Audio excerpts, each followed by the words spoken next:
សារនេះព្រោះជានាយករដ្ឋមន្ត្រីអត់ចាំបាច់អីទៅប្រាប់លោកអ៊ុំសំអានថាស្នើឲ្យគណៈកម្មាធិការកិច្ចការជំនាញព្រំដែនធ្វើប័ណ្ណបង្ហាញអំពីព្រំដែនទេមិនចាំបាច់ទេកម្ពុជាមានអ្វីបណ្ឌិតបញ្ញវន្តកិច្ចការព្រំដែននឹងរាប់មិនអស់គៀនឹងជើងប៉ុន្តែបើទោះបីអស់លោកបញ្យល100ដងទៀតក៏ប្រជាពលរដ្ឋមិនអាចទទួលយកទៅស្ដាប់ការដែរខ្ញុំឃើញលោកហ៊ុនសែនធ្លាប់ធ្វើប័ណ្ណបង្ហាញរឿងព្រំដែន5ម៉ោងជាង5ម៉ោងនៅក្នុងរដ្ឋសភាសួរថាបានបញ្យលប្រជាពលរដ្ឋអីគេខ្លះឲ្យច្បាស់អំពីបញ្ហាព្រំដែនឥឡូវច្បាស់អីគេហើយអត់មានកន្លែងណាច្បាស់អីមួយទេព្រោះអីបើយើងច្បាស់ខ្លួនឯងហេតុអីបានថៃនៅបំពេញព្រំដែនយើងបានចុះឥឡូវលោកបញ្យលទៅចាំបាច់ទៅតតាំងអីជាមួយលោកអ៊ុំសំអានធ្វើអីលោកគ្រាន់តែចង់ប្រាប់ប្រជាពលរដ្ឋអំពីផែនទីយើងមាននៅនេះផែនទីមាននៅនោះយើងចង់ដាក់ដើម្បីការពារទឹកដីយើងដែរចូលរួមចំណែកនៅក្នុងជាខ្មែរដែរហ្នឹងលោកថាធ្វើនឹងដើម្បីកេងចំណេញនយោបាយអ្នកណាមិនចង់ចំណេញនយោបាយបើក្រុមប្រឆាំងមិនចង់កេងចំណេញនយោបាយដើម្បីយកប្រជាប្រិយខាងក្រុមប្រឆាំងឲ្យគាត់ធ្វើអីហើយរដ្ឋាភិបាលសពថ្ងៃក្រែងធ្វើដើម្បីការពារគណៈបកកណ្ដាលអំណាចដើម្បីកេងចំណេញនយោបាយចឹងដូចតែគ្នាតើហើយក៏ប៉ុន្តែរឿងកេងចំណេញនយោបាយមិនកេងចំណេញនយោបាយគឺយើងផ្ដោតសំខាន់ទៅលើតថភាពជាក់ស្ដែងតើអ្វីជាឫសគល់នៃបញ្ហានៅកន្លែងនេះឫសគល់នៃបញ្ហាគឺភាពមិនប្រក្រតីស្រពេចស្រពិលនៃបញ្ហាព្រំដែនហើយដែលកម្ពុជាមិនដាក់ប្តឹងទៅតុលាការយុត្តិធម៌អន្តរជាតិក្នុងពេលដែលថៃកំពុងតែទន្ទ្រានយកដីខ្មែរស្ទើរតែគ្រប់កន្លែងនៅតំបន់ព្រំដែន10កន្លែងជាងហើយបោះបង្គោលព្រំដែនបោះអីហ្នឹងប្រជាពលរដ្ឋលោកភ័យបើលោកភ័យឲ្យលោកភ័យមិនមែនការភ័យព្រួយនឹងការបាត់ដីខ្លាចតែជាជនក្បត់ជាតិទេដូចខ្ញុំនិយាយម្ដងទៀតនៅពេលដែលយើងជាអ្នកចិត្តខាងឬក៏អ្នកនៅក្នុងគ្រួសារជាបងប្អូនក្រុមគ្រួសារឃើញចោលមកលួចម៉ូតូរបស់យើងឃើញចោលមកលួចទ្រព្យរបស់យើងឧទាហរណ៍ហើយយើងមានភារកិច្ចជួយស្រែកថាចោលលួចរបស់យើងហើយខ្ញុំឃើញគេអូសចេញទៅហើយម៉ូតូគេបំពុលឆ្កែយើងទៀតគេយកទៅហើយតើសមាជិកគ្រួសារហ្នឹងក្បត់នឹងគ្រួសាររឿងអីតកតងនឹងរឿងទៅស្រែកប្រាប់គេថាចោលលួចអីនេះជាសិលធម៌គឺបានន័យថាគួរតែដឹងគុណអ្នកដែលស្រែកនេះព្រោះអីគ្នាខំប្រឹងជួយចង់ចោលបាញ់ធ្លុះបាញ់បើសិនជាចោលមានកភ្លើងចោលបាញ់អ្នកស្រែកហ្នឹងទៀតកន្លងមកហ្នឹងអ្នកជួយហ្នឹងរងគ្រោះដោយសារតែរឿងជួយគេហ្នឹងច្រើនលើកហើយតើគាត់ខុសអីគាត់ក្បត់នឹងក្រុមគ្រួសារគាត់រឿងអីគាត់ក្បត់នឹងប្រទេសជាតិរឿងអីនៅពេលដែលស្រែកប្រាប់ថាចោលលួចហើយចោលធ្វើនេះគឺបងប្អូនឃើញជាសាក្សីហើយបារម្ភប៉ុន្តែខ្លួនយើងជាម្ចាស់ផ្ទះយើងថាអត់ទេអត់លួចទេម៉ូតូហ្នឹងគេយកទៅហ្នឹងគឺគ្រាន់តែដូរម្ចាស់តិចទៅយកមកឲ្យយើងវិញព្រោះអីស្លាកលេខរបស់យើងយើងចុះបញ្ជីអីត្រឹមត្រូវរបស់យើងប្រើផែនទីតែគេហៅថាកាតគ្រីម៉ូតូឈ្មោះយើងយកទៅវាយកទៅមករយៈទេតានេះរបស់យើងកុំទៅឡូឡាហើយតែនិយាយអីទៀតហ្នឹងប្រយ័ត្នត្រូវផ្ទះកាភ្លៀងទៅនាំគ្នានិយាយដើម្បីចំណេញនយោបាយឲ្យម៉ែឪទទួលស្គាល់ថាកូនហ្នឹងឈឺឆ្អាលនឹងរឿងម៉ែឪបាត់របស់ចំណេញនយោបាយរឿងចោតខំប្រឹងស្រែកថាគេលួចម៉ូតូដើម្បីឲ្យម៉ែឪមានសមានចិត្តចំពោះកូនថាកូនហ្នឹងចេះដឹងរឿងគ្រួសារចេះដឹងការពារថែទ្រព្យរបស់អីអញ្ចឹងទៅចោតកូនអញ្ចឹងវិញថាកូនធ្វើហ្នឹងដើម្បីកេងចំណេញនយោបាយឲ្យម៉ែឪហ្នឹងឬក៏អ្នកផងទាំងពួងហ្នឹងគិតថាកូនគេមានវិយិតពេលដែលចោលលួចនាំគ្នាស្រែកតវ៉ាគោះតដោកពេញភូមិដើម្បីអង្រួនឲ្យគេជួយមើលថាចោលលួចប៉ុន្តែម៉ែឪមកប្រាប់ថាកូនទាំងអស់នេះចោលមកសៀតសិតតែក្បត់គ្រួសារទាំងអស់ព្រោះអីទៅប្រាប់គេថាចោលលួចរបស់យើងនៅពេលដែលរបស់យើងវាចោលវាមិនលួចបានទេព្រោះអីរបស់ទ្រព្យហ្នឹងយើងមានប្លង់កម្មសិទ្ធិរបស់យើងមានកាតគ្រីមានការចុះបញ្ជីត្រឹមត្រូវហើយវាមិនបាត់ទេវាគ្រាន់តែយកទៅតាហើយនិយាយបែបហ្នឹងធ្វើឲ្យប្រជាពលរដ្ឋគេឬក៏អ្នកភូមិអ្នកផងទាំងពួងមកចោតគ្រួសារយើងថាអត់មកយិតអត់ចេះថែទ្រព្យឲ្យគេលួចបានអញ្ចឹងវាធ្វើឲ្យបំបាក់មុខម៉ែឪតើឥឡូវម៉ែឪបាក់មុខឬក៏កូនបានជួយហើយកូននិយាយបែបហ្នឹងហេតុអីបានយើងទៅបិទមាត់កូនកាតគ្រីយើងមានហើយប្លង់កម្មសិទ្ធិយើងមានហើយម៉ូតូហ្នឹងយើងដឹងថាយើងចុះបញ្ជីនៅកន្លែងយុគឋានយានយន្តហើយក៏ប៉ុន្តែនៅក្នុងពេលជាមួយគ្នាហ្នឹងអាអ្នកលួចម៉ូតូយើងយកទៅហ្នឹងគេថាគេមានកាតគ្រីរបស់គេដែរគេមានប័ណ្ណសម្គាល់អាម៉ូតូដែលគេយកទៅហ្នឹងគេថារបស់គេទេហើយគេផ្ទៀងផ្ទាត់មកគេថាគេមានឯកសារជាក់ស្ដែងរបស់គេត្រឹមត្រូវរបស់គេយើងអួតថាយើងមានតែគេថាអួតថាគេមានយើងអួតថាទេខ្ញុំមានប្លង់កម្មសិទ្ធិរបស់ខ្ញុំដោយសំអាងទៅលើផែនទីຂະຫນាត1លើ200,000គេថាអត់ទេបើតាមផែនទីຂະຫນាត1លើ50,000ម៉ូតូហ្នឹងគឺជារបស់គេ ហើយហេតុអីបានជានៅក្នុងពេលដែលយើងទាំងពីរអ្នកហ្នឹងចោលហើយនឹងម្ចាស់ម៉ូតូយើងអត់ត្រូវគ្នាហើយអ្នកដែលគេស្រែកនេះគេថាម៉ែឲ្យឲ្យប្តឹងគេទៅអីព្រោះគេយកទៅហើយម៉ូតូយើងគេយកទៅហើយណាប្រយ័ត្នតែតិចទៀតគេស៊ីគ្រឿងម៉ាស៊ីនស៊ីខ្ចៅខ្ចងអស់ជួនកាលគេបាញ់ថ្នាំម៉ូតូយើងអស់ទៀតគេលួចដូរកង់ដូរសបកដូរអីទៅហើយឈូសលេខតួម៉ាស៊ីនអីទៀតទៅហើយយើងទៅទៀមទាគេមិនបានគេយកបាត់អស់ហើយហ្នឹងហ្មងតែចាំតែយើងប្តឹងគេហើយឥឡូវដល់ពេលកូនចៅស្រែកហើយទៅបិទមាត់ថាកុំឲ្យស្រែកកេងចំណេញនយោបាយអីដល់ពេលហ្នឹងមកវិញម៉ូតូថ្មីបាត់ហើយគេដូរសាក់ស៊ីគេដូរលេខលោអីអស់បាត់ទៅហើយរលប់លេខរលប់អីហើយដូរអាកុងទ័រអីហ្នឹងទៅជាថ្មីចេះរបស់គេហើយយើងគេដាក់នៅក្នុងដីគេបិទលបងបិទអីគេចិត្តតែយើងទៅយកអីបានមកវិញបើយើងមិនប្តឹងពីឥឡូវនេះដែលខ្ញុំចង់និយាយថាហេតុអីបានជាយើងនាំគ្នាទៅបិទមាត់អ្នកដែលនិយាយរឿងខ្ញុំមិនបន្ទោសអីមិនថាអីថាលោកហ៊ុនម៉ាណែតជានាយករដ្ឋមន្ត្រីគាត់ត្រូវតែថ្លែងសារបែបនេះឲ្យដើម្បីអីទីមួយស្អំចិត្តប្រជាពលរដ្ឋកុំឲ្យជឿតាមអ្វីដែលក្រុមលោកអ៊ុំសំអាននិងរដ្ឋាភិបាលក្រៅប្រទេសកំពុងតែធ្វើតែការមិនជឿនេះគឺចង់និយាយថាវិធានការដំណោះស្រាយរបស់រដ្ឋាភិបាលជាងថា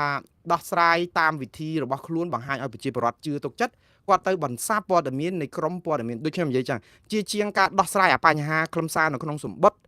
ឈប់ឆ្លោះគ្នាទៅនិយាយឲ្យសបាយទៅដើម្បីឲ្យអ្នករត់សម្បត្តិហ្នឹងគ្នាបានទទួលការថើបការអោបយើងនៅតែឆ្លោះគ្នាហើយទៅវាយបោចសក់អ្នករត់សម្បត្តិគ្នាតែអ្នករត់សម្បត្តិសោះដូច្នេះនៅក្នុងរឿងនេះអ្វីដែលរដ្ឋាភិបាលត្រូវធ្វើអត់ចាំបាច់ទៅប្រាប់ក្រុមប្រឆាំងថាត្រូវតែស្នើសុំរដ្ឋាភិបាលឲ្យពន្យល់ទេលោកមានវេទិកាសារព័ត៌មានអ្នកនាំពាក្យគ្រប់បណ្ដាក្រសួងធ្វើទៅពន្យល់ទៅធ្វើប័ណ្ណបង្ហាញហ្នឹងទៅថាតើផែនទីយើងប្រើអីគេឥឡូវហ្នឹងផែនទីនៅតំបន់ព្រៃច័ន្ទហ្នឹងយើងប្រើផែនទីអីឥឡូវហ្នឹងមកដល់ម៉ោងនេះណាអស់លោកនៅតែប្រាប់ថាជឿជាក់លើរដ្ឋាភិបាលទៅយើងប្រើផែនទី1លើ200,000ប៉ុន្តែនៅពេលហ្នឹងថៃគេថាគេប្រើផែនទីលើ50,000បញ្យល់ទៅអស់លោកចាំបាច់ទៅតតាំងអីជាមួយក្រុមប្រឆាំងគេធ្វើអីធ្វើតែគេទៅអស់លោកធ្វើសិក្ខាសាលានឹងខ្លួនឯងទៅហៅមន្ត្រីជំនាញអស់លោកមកនិយាយមកដែលធ្វើអញ្ចឹងពីអង្កលសំបីតែរឿងកោះគុតនេះរឿងជាអាយុជីវិតរបស់កោះមួយអស់លោកសងំឲ្យស្ងាត់ជ្រាបក្រៅតែពីវាយប្រហារក្រុមប្រឆាំងបន្សាបពីរឿងកោះគុតហ្នឹងយ៉ាងច្រើនមកនិយាយថាកោះគុតហ្នឹងនៅហ្នឹងវាអត់បាត់ទេវានៅហ្នឹងមើលទៅឃើញហើយវានៅហ្នឹងមិនមែនជាខាត់ដោះស្រាយអញ្ចឹងទេនៅហ្នឹងតែវាជារបស់គេតើបើនៅហ្នឹងជារបស់យើងហ្នឹងយើងត្រូវពន្យល់ប្រាប់ប្រជាពលរដ្ឋខ្មែរថាណែកោះគុតជារបស់យើងផ្អែកលើផែនទីនេះផ្អែកលើផែនទីនេះផ្អែកលើអនុសារណៈនេះអនុសារណៈនោះហើយយើងជាប្រជាពលរដ្ឋខ្មែរត្រូវតែរួមគ្នាទាមទារដែនអធិបតេយ្យអានឹងបើយើងស្រឡាញ់ទឹកដីហើយដល់ពេលគេតវ៉ាហើយយើងអត់ច្បាស់អត់ពន្យល់ទៅចោទគេថាក្បត់ជាតិខ្ញុំមិនដឹងដែរហើយអ្វីដែលជាសាររបស់លោកហ៊ុនម៉ាណែតមិនមានតែប៉ុណ្្នឹងទេបងប្អូនប្រហែលជា2ទំព័រឯណោះការដែលលោកសរសេរច្រើនទំព័រនេះគឺលោកចង់បង្ហាញថាអ្វីដែលលោកអ៊ុំសំអានធ្វើហ្នឹងគឺឥឡូវគាត់មិនមែនត្រឹមប៉ុណ្្នឹងទេយកសាររបស់លោកអ៊ីឈៀនយកមកផ្សាយនៅក្នុង Facebook របស់គាត់ទៀតអ្នកណាគេជាលោកអ៊ីឈៀនហ្នឹងបងប្អូនលោកអ៊ីឈៀនហ្នឹងគឺជាអតីតកម្មាភិបាលខ្មែរក្រហមនៅតំបន់ប៉ៃលិនហ្នឹងសប្តាហ៍ថ្ងៃគាត់ជាស្វាមីជាប្តីរបស់អ្នកស្រីបានស្រីមុំដែលជាអភិបាលខេត្តប៉ៃលិនហ្នឹងហើយដោយសារតែនយោបាយសណ្ដោះប្រប្រណីរបស់រដ្ឋាភិបាលក្រមខ្មែរក្រហមកម្មាភិបាលខ្មែរក្រហមដែលចូលរួមសម្លាប់ប្រជាពលរដ្ឋរង្គាលគឺនៅតែទទួលបានការសណ្ដោះប្រប្រណីអីអញ្ចឹងទៅប៉ុន្តែអានឹងជានយោបាយនៅក្នុងការផ្សះផ្សាវាជារឿងត្រឹមត្រូវហើយអ្វីដែលលោកអ៊ុំសំអាននិយាយពីលោកអ៊ីឈៀននេះគឺគាត់សរសេរនៅ Facebook របស់លោកអ៊ុំសំអានប្រហែលថ្ងៃមុននេះប្រហែលជា3ថ្ងៃមុននេះគាត់ទៅសេតាក់តងថាលោកអ៊ីឈៀនអតីតអភិបាលខេត្តប៉ៃលិនធ្លាប់និយាយថាថៃបានបង្ខិតចូលដីខ្មែររាប់រយម៉ែត្រនៅតំបន់ប៉ងណាំរ៉នជាប់ស្រុកកំរៀងនេះគឺនៅខេត្តបាត់ដំបងព្រំដែនចាស់មិនស្ថិតនៅក្នុងព្រំដែនបច្ចុប្បន្ននេះទេក៏ប៉ុន្តែឥឡូវនេះកម្ពុជាទទួលស្គាល់ព្រំដែនថ្មីគឺធ្វើឲ្យបាត់បង់ទឹកដីខ្មែរជាច្រើនគីឡូម៉ែត្រការ៉េនៅតំបន់នោះបាទនេះគឺជាអ្វីដែលលោកអ៊ុំសំអានដកស្រង់អ្វីដែលលោកអះអាងថាជាប្រសាសន៍របស់លោកអ៊ីឈៀនដែលជាអតីតកម្មាភិបាលខ្មែរក្រហមនៅតំបន់ប៉ៃលិននោះហើយដែលគាត់លើកដូច្នេះហ្នឹងគឺសំដៅទៅលើថាអ្នកដែលជើងចាស់នៅតំបន់ព្រំដែនហ្នឹងគេបារម្ភពីរឿងបាត់ដីតែប៉ុណ្្នឹងឯងលោកអ៊ុំសំអានអត់ដកស្រង់តែលោកអ៊ីឈៀនទេគាត់ថាលោកអ៊ីឈៀនគាត់លោកអ៊ុំសំអានផ្សាយកាលពីប្រហែល 3-4 ថ្ងៃមុនតែប៉ុណ្ណឹងថ្ងៃ24មកតាមខ្ញុំចាំពីសាររបស់លោកអ៊ីឈៀនដែលគាត់លើកឡើងនៅក្នុង Facebook លោកហ្នឹងប៉ុន្តែខ្ញុំចាំថាកាលពីថ្ងៃទី25ខែកញ្ញាបានន័យថាប្រហែលជាមួយខែមុននឹងទៀតលោកអ៊ុំសំអានក៏ផ្សាយសារមួយទៀតរបស់លោកញឹកប៊ុនឆៃ បងប្អូនដឹងហើយលោកញឹកប៊ុនឆៃគឺជាអតីតអ្នកតស៊ូនៅតំបន់ជាយដែនមួយដ៏គួរឲ្យគោរពរបស់ប្រជាពលរដ្ឋខ្មែរច្រើនណាស់អំពីការតស៊ូរបស់លោកណាក៏ប៉ុន្តែក្រោយមកដោយសារតែគាត់ចុះចូលជាមួយរដ្ឋាភិបាលឬក៏រងការធ្វើទុកបុកម្នេញអីចឹងទៅធ្វើឲ្យគាត់ជាប់គុកជាប់ច្បាប់រាប់ឆ្នាំហើយនោះដូចគេចោទពីរឿងគ្រឿងញៀនគ្រឿងអីឯណានោះហើយអ្វីដែលសាររបស់លោកអ៊ុំសំអានដែលសរសេរនៅលើបណ្ដាញសង្គម Facebook របស់លោកកាលពីពេលថ្ងៃទី25ខែកញ្ញានោះគឺមួយខែមុននឹងបង្ហោះសារលោកអ៊ីឈៀនហ្នឹងក៏លោកអ៊ុំសំអាននិយាយតាក់ទងនឹងថាលោកឧត្តមសេនីយ៍ញឹកប៊ុនឆៃអតីតថ្នាក់ដឹកនាំចលនាតស៊ូសេរីភាពជាតិកម្ពុជានៅបណ្ដោយព្រំដែនហ្នឹងគឺថ្លែងអំពីការបាត់បង់ទឹកដីរបស់កម្ពុជានៅតំបន់ភូមិនងច័ន្ទនិងភូមិប្រៃច័ន្ទនេះភូមិជោគជ័យនិងភូមិប្រៃច័ន្ទពួកអីកាលហ្នឹងគឺអ្វីដែលលោកអ៊ុំសំអានដកស្រង់ប្រសាសន៍របស់លោកញឹកប៊ុនឆៃហ្នឹងគឺមិនមែនលោកអ៊ុំសំអានសរសេរចង់និយាយថាដកស្រង់អំពីសេចក្តីថ្លែងការណ៍របស់លោកញឹកប៊ុនឆៃដែលគាត់ធ្វើសេចក្តីថ្លែងការណ៍មួយប្រហែល3ទំព័រពីរឿងព្រំដែនភូមិប្រៃច័ន្ទនិងភូមិជោគជ័យហ្នឹងបងប្អូនខ្ញុំថាបើសិនជារឿងព្រំដែនភូមិជោគជ័យភូមិប្រៃច័ន្ទណាមិនមានភាពមិនប្រក្រតីឬក៏អាចបាត់ដីទៅថៃលោកញឹកប៊ុនឆៃដែលជាអតីតទាហានជើងចាស់នៅតំបន់ហ្នឹងអត់ត្រូវការចេញសេចក្តីថ្លែងការណ៍បែបនេះទេពួកអីលោកឈឺឆ្អាលភ័យខ្លាចតំបន់ហ្នឹងថៃយកលោកក៏លើកជាសេចក្តីថ្លែងការណ៍មកដើម្បីបញ្ជាក់សាធារណជនឲ្យជ្រាបអំពីដើមសាវតានៃរឿងភូមិនងច័ន្ទនិងភូមិជោគជ័យនិងភូមិប្រៃច័ន្ទនេះឥឡូវខ្ញុំអានខ្លឹមសាររបស់លោកញឹកប៊ុនឆៃឲ្យបងប្អូនបានដឹងហើយស្រាប់តែថ្ងៃនេះគាត់ចេញសេចក្តីថ្លែងការណ៍មួយថ្ងៃ27ខែវិច្ឆិកាហ្នឹងទៅជាទាត់ចោលអាសេចក្តីថ្លែងការណ៍ឬក៏ការលើកឡើងរបស់លោកអ៊ុំសំអានដែលដកស្រង់ប្រសាសន៍គាត់នៅក្នុងការផ្សាយនេះតើរឿងហ្នឹងវាយ៉ាងម៉េចបងប្អូន20ថ្ងៃជាងជិត1ខែលោកញឹកប៊ុនឆៃអត់មាត់អីមួយម៉ាត់នៅពេលដែលចាប់ផ្ដើមលោកអ៊ីឈៀនឡើងមកលោកហ៊ុនម៉ាណែតចាប់ផ្ដើមវាយប្រហារលោកអ៊ុំសំអានស្រាប់តែមានសេចក្តីប្រកាសថ្លែងការណ៍របស់លោកញឹកប៊ុនឆៃទាត់ចោលអ្វីដែលលោកអ៊ុំសំអានដកស្រង់ប្រសាសន៍របស់គាត់ប៉ុន្តែឥឡូវប្រសាសន៍របស់គាត់នឹងយ៉ាងម៉េចខ្ញុំចង់និយាយទាំងស្រុងដែលអត់ដកស្រង់ពីលោកអ៊ុំសំអានទេនេះគឺជាសេចក្តីថ្លែងការណ៍របស់លោកញឹកប៊ុនឆៃ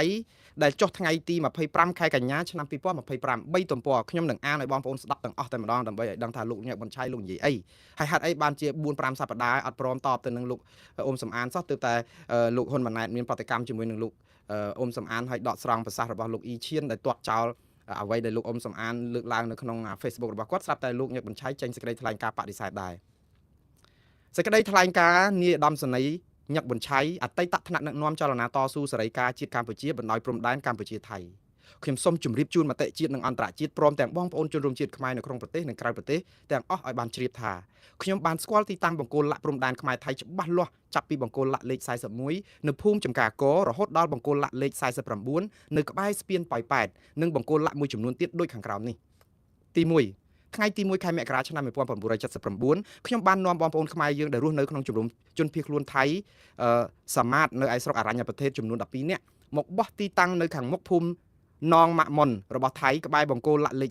43បង្កើតមូលដ្ឋានយោធាសេរីការជាតិដោយបានអញ្ជើញលោកកុងស៊ីលាស់អតីតនាយទាហានជើងទឹកសម័យសាធារណរដ្ឋខ្មែរមកពីប្រទេសបារាំងមកដឹកនាំចលនាសេរីការជាតិនេះថ្ងៃទី5ខែឧសភាឆ្នាំ79ខ្ញុំនិងលោកកុងស៊ីលាស់បាននាំកម្លាំងយោធាចំនួន300នាក់មកបង្កើតមូលដ្ឋានសេរីការជាតិមួយកន្លែងទៀតស្ថិតនៅក្នុងខាងភូមិស្ថិតនៅខាងមុខភូមិនងសមិទ្ធរបស់ថៃស្ថិតនៅខាងលិចប្រាសាទស្ដុកកក់ក្បែរបង្គោលលាក់លេខ42ដែលជាមូលដ្ឋាននេះហើយដែលគេហៅថាជំរំថ្មីឬជំរំ007ឬជំរំរឹតតិសែន3ថ្ងៃទី27ខែមិថុនាឆ្នាំ79ខ្ញុំនិងលោកកុងស៊ីលាស់បាននាំកម្លាំងយោធាចំនួន450នាក់មកបង្កើតមូលដ្ឋានសេរីការជាតិមួយកន្លែងទៀតនៅខាងមុខភូមិគោកស៊ូងរបស់ថៃស្ថិតនៅចន្លោះបង្គោលលាក់លេខ42និងបង្គោលលាក់លេខ43ដែលគេហៅថាជំរំគោកស៊ូងយោធាថៃបានបាញ់ប្លង់កំភ្លើងធំជាច្រើនគ្រាប់ដាក់មូលដ្ឋានគោកស៊ូងនេះធ្វើឲ្យប្រជាជនដែលមករងចាំបើកអង្គសម្ភារៈពីអង្គការសហប្រជាជាតិស្លាប់ប្រមាណ60នាក់និងរបួស100នាក់4ថ្ងៃទី8ខែសីហាឆ្នាំ1979ខ្ញុំនិងលោកកុងស៊ីលាស់បាននាំកម្លាំងយោធាចំនួន500នាក់មកបង្កើតមូលដ្ឋានសេរីការជាតិមួយកន្លែងទៀតដែលស្ថិតនៅខាងមុខភូមិនងចានរបស់ថៃដែលដោយខ្ញុំបានដាក់ពង្រាយកម្លាំងយោធាតាមបណ្ដោយមាត់អូខាងកើតឬអូខាងកើតអូឫស្សីស្រុកនេះហើយនាំលោកកុងស៊ីលាស់បោះទីតាំងនៅទួលព្រៃព្រះភ្នៅដែលមានចម្ងាយប្រមាណជាង2គីឡូម៉ែត្រអូឫស្សីស្រុកជ្រៅទៅក្នុងទឹកដីខ្មែរ5យោធាថៃបានជីកទំនប់និងប្រឡាយតាមបណ្ដោយព្រំដែនខ្មែរថៃនេះពីបង្គោលលាក់លេខ41ដល់បង្គោលលាក់លេខ49 តាមការសង្កេតរបស់ខ្ញុំផ្ទាល់ឃើញថាបញ្ហាព្រំដែនខ្មែរថៃនៅតំបន់ទាំងនេះមានភាពមិនប្រក្រតីមួយចំនួនដែលថៃបំពេញលើបូរណភាពទឹកដីរបស់យើងខ្ញុំសង្ឃឹមថាបញ្ហានេះគណៈកម្មការព្រំដែនកម្ពុជាថៃគ្រប់លំដាប់ថ្នាក់មាន RBC, GBC, JBC អាចនឹងដោះស្រាយផ្ដល់យុត្តិធម៌ដល់ប្រទេសកម្ពុជានិងប្រជាជនកម្ពុជាយើងនៅថ្ងៃអនាគត 6 នៅថ្ងៃទី31ខែមករាឆ្នាំ93សំទោសនៅថ្ងៃទី31ខែមករាឆ្នាំ83ខ្ញុំញឹកប៊ុនឆៃបានដឹកនាំទ័ពចំនួន800នាក់ទៅបោះទីតាំងនៅមូលដ្ឋានតាទុំក្បែរបង្គោលលក្ខលេខ7បង្គោលលក្ខលេខ8និងបង្គោលលក្ខលេខ9ហើយស្គាល់បង្គោលលក្ខទាំងនេះច្បាស់លាស់ណាស់ខ្ញុំញឹកប៊ុនឆៃក៏បានស្គាល់បង្គោលលក្ខលេខ12បង្គោលលក្ខលេខ13និងបង្គោលលក្ខលេខ14នៅមូលដ្ឋានអូស្មាត់ច្បាស់លាស់ហើយនិងបង្គោលលក្ខលេខ21ដែលស្ថិតនៅក្បែរប្រាសាទតាកបីបង្គោលលក្ខលេខ22ស្ថិតនៅក្បែរដំណាក់សម្ដេចព្រះនរោត្តមសីហនុភូមិសន្តិភាពឬថ្មដូនផងដែរសេចក្តីដោយបានរៀបរាប់ពាក់ព័ន្ធនឹងបង្គោលលក្ខដូចខាងលើនេះខ្ញុំញឹកប៊ុនឆៃអាចជួយផ្ដល់យោបល់ជូនគណៈកម្មាធិការកិច្ចការព្រំដែនថៃខ្មែរ RBC, GBC, JBC បានដើម្បីការពារបូរណភាពទឹកដីកម្ពុជាបានគ្រប់ពេលវេលាចាំបាច់ 7 តាមការសង្កេតរបស់ខ្ញុំតាំងពីដើមមកយោធាថៃបានរំលោភបំពានលើបូរណភាពទឹកដីកម្ពុជាដោយប្រើប្រាស់ផែនទីខ្នាត1 លើ 50 ពាន់ដែលគូសដោយឯកតោភាគីមករំលោភទឹកដីកម្ពុជាជាច្រើនកន្លែងតាមបណ្ដោយព្រំដែនខ្មែរថៃជាបន្តបន្ទាប់រហូតមកដល់សប្តាហ៍ថ្ងៃនេះដើម្បីការពារបូរណភាពទឹកដីនិងការពារទ្រព្យសម្បត្តិរបស់ប្រជាពលរដ្ឋយើងអំពីការរំលោភបំពានដោយខុសច្បាប់របស់កងទ័ពយោធាថៃខ្ញុំសូមអំពាវនាវឲ្យជនរួមជាតិខ្មែរទាំងក្នុងនិងក្រៅប្រទេសដូចតទៅទី1រួបរวมសាមគ្គីគ្នាជាធ្លុងមួយជួយគាំទ្រដល់រដ្ឋាភិបាលកម្ពុជាដែលដឹកនាំដោយលោកហ៊ុនម៉ាណែតនាយករដ្ឋមន្ត្រីដើម្បីតស៊ូប្រឆាំងនឹងការឈ្លានពានរបស់យោធាថៃក្នុងការរំលោភបំពានលើបូរណភាពទឹកដីកម្ពុជាយើង 2. សូមធ្វើការអំពាវនាវដោយទទូចចំពោះមិត្តភ័ក្តិទាំងឡាយណាដែលធ្លាប់រួមរស់និងប្រឡូកជាមួយខ្ញុំក្នុងចលនាសេរីការជាតិទោះបច្ចុប្បន្នកំពុងរស់នៅក្នុងប្រទេសក្តីឬបានទៅតាំងឬក៏បានតាំងទីលំនៅនៅឯបរទេសក្តីដែលធ្លាប់បានដឹងឮនិងស្គាល់ច្បាស់អំពីទីតាំងដែលធ្លាប់បានឈរជើងអំពីអតីតកាលនៅក្នុងតំបន់ទាំងនោះមេត្តាចូលរួមសហការផ្តល់ព័ត៌មាននិងឯកសារពាក់ព័ន្ធបើសិនជានៅមានឬក៏មានរូបថតផ្ទាល់ខ្លួនធ្លាប់បានថតជាប់នឹងបង្គោលលក្ខដូចមានរៀបរាប់ខាងលើដើម្បីរួមចំណែកជាកសិនសាក់សីរឹងមាំបន្ថែម 3. សូមបងប្អូនជនរួមជាតិទាំងក្នុងនិងក្រៅប្រទេសជួយឧបត្ថម្ភគាំទ្រដល់បងប្អូនបរិយាកងទ័ពយើងដែលឈរជើងនៅមូលដ្ឋាននានានៅបណ្ដោយព្រំដែនខ្មែរថៃតាមគ្រប់រូបភាពដែលធ្វើបានដើម្បីយកជ័យជំនះលើពួកចៅឈ្លានពានទឹកដីរបស់យើងសេចក្តីដោយបានរៀបរាប់ខាងលើសូមបងប្អូនជនរួមជាតិមេត្តាជ្រាបដល់ខ្ពង់ខ្ពស់ថ្ងៃទី25ខែកញ្ញាឆ្នាំ2025នាយឧត្តមសេនីយ៍ញឹកប៊ុនឆៃបាទនេះគឺជាសេចក្តីថ្លែងការណ៍របស់លោកញឹកប៊ុនឆៃកាលពីថ្ងៃទី25ខែកញ្ញាឆ្នាំ2025បងប្អូនមិនមែនមួយខែមុនទេខ្ញុំសុំទោស2ខែមុនជាងហើយដែលលោកអ៊ុំសំអានយកមកផ្សព្វផ្សាយនៅលើបណ្ដាញសង្គមរបស់គាត់ដោយបន្ថែមឃ្លាថ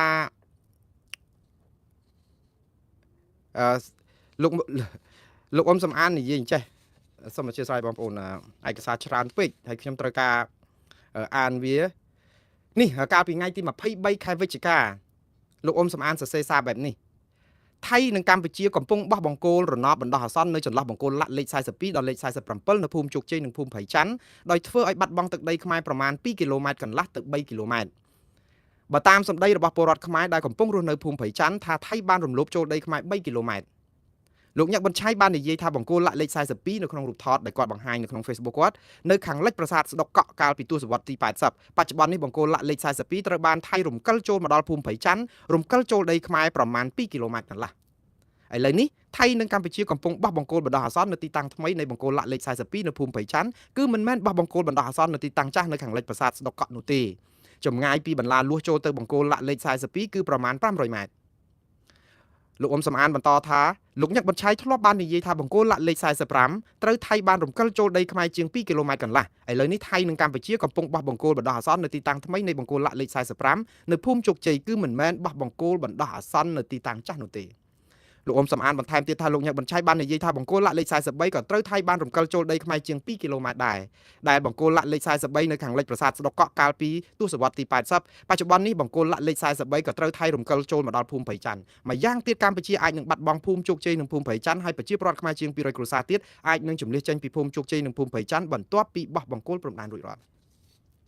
់នេះដែលជាកម្មវត្ថុដែលធ្វើឲ្យមានយុទ្ធនាការបន្សាបឥទ្ធិពលអ្នកជំនាញកិច្ចការព្រំដែនបកប្រឆាំងដោយព្យុះកំបុតត្បូងខ្ញុំជឿថាកម្មវត្ថុនៃអ្វីដែលលើកឡើងនៅទីនេះគឺមានរឿងពីរដែលខ្ញុំចាប់អារម្មណ៍នឹងរឿងលោកហ៊ុនម៉ាណែតកំពុងតែវាយប្រហារលោកអ៊ុំសំអានដើម្បីបន្សាបភាពជឿទុកចិត្តរបស់លោកអ៊ុំសំអាននៅក្នុងការស្រង់សម្ដីរបស់លោកអ៊ីឈៀននិងស្រង់សម្ដីរបស់លោកញឹកប៊ុនឆៃ ព្រោះអីអ្វីដែលជាសារលោកហ៊ុនម៉ាណែតគឺលោកចង់និយាយថាសូមបីតែលោកអ៊ីឈៀនអ្វីដែលលោកហ៊ុនម៉ាណែតសូមទោសបងប្អូនលោកហ៊ុនម៉ាណែតនិយាយចេះខ្ញុំចង់ដកស្រង់ប្រសាសន៍គាត់ឲ្យត្រូវកុំឲ្យថាខ្ញុំចេះតែថាព្រោះវាជាឱកាសល្អដែរដែលយើងត្រូវបង្ហាញព័ត៌មានឲ្យបានគ្រប់ជ្រុងជ្រោយហើយឲ្យបងប្អូនជាអ្នកសម្រេចទៅអ្នកណាក្បត់ជាតិអ្នកណាមិនក្បត់ជាតិខ្ញុំអត់ខ្វល់ទេគេនាំគ្នាចោតគ្នាពេញទឹកពេញដីសំទោសបងប្អូនចាំផ្លែ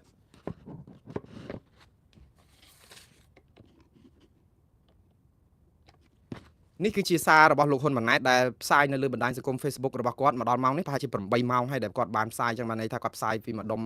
ម៉ោង2ម៉ោងអីល្ងាចមិញនេះនៅស្រុកខ្មែរបាទឬក៏ថាបាទមកប៉ុណ្ណឹងគាត់ថាចេះក្នុងកលៈទេសៈដែលយើងកំពុងតែដោះស្រាយបញ្ហាព្រំដែនជាមួយប្រទេសជិតខាងខ្ញុំអត់ចង់មានការឆ្លើយឆ្លងជាមួយអ្នកនយោបាយខ្មែរមួយចំនួននោះទេក៏ប៉ុន្តែពេលខ្លះក៏មានការចាំបាច់ក្នុងការលើកឡើងនៅចំណុចមួយចំនួនកុំឲ្យក្រុមអ្នកនយោបាយខ្លះឆ្លៀតប្រឌិតរឿងមិនពិតនៅក្នុងចេតនាកេងចំណេញនយោបាយនិងដើម្បីឲ្យប្រជាពលរដ្ឋមានការយល់ច្រឡំមកលើរដ្ឋាភិបាលកម្ពុជាលោកថាការពីព្រឹកមិញនេះលោកអ៊ុំសំអានបានបង្ហោះសារនៅក្នុងកណនី Facebook របស់ខ្លួនថាពងណាំរ៉នជាស្រុកនៅជាប់ស្រុកកំរៀងខេត្តបាត់ដំបងដែលជាអតីតតំបន់មូលដ្ឋានយោធាខ្មែរក្រហមដែលលោកអៀងសារីបានកាន់កាប់ហើយមានលោកអ៊ីឈៀនជាមេតបនាសម័យសង្គ្រាមស៊ីវិលនាទសវត្សរ៍ទី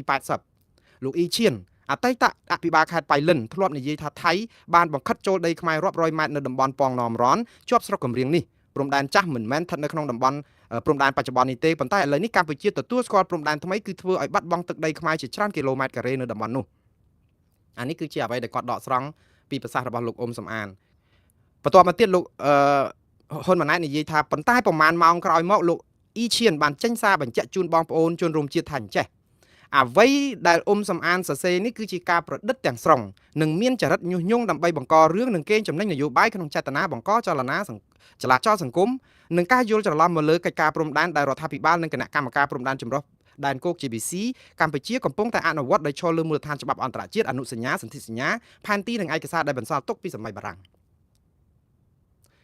លោកហ៊ុនម៉ាណែតចោទទៅលោកអ៊ុំសំអានបែបនេះទៅវិញថាអញ្ចេះខ្ញុំនិងប្រជាពលរដ្ឋទាំងអស់នឹងរងចាំមើលថាតើលោកអ៊ុំសំអានដែលតាំងខ្លួនជាអ្នកជំនាញព្រំដែននឹងឆ្លើយតបយ៉ាងណាចំពោះអាដាមអ៊ីឈៀននេះ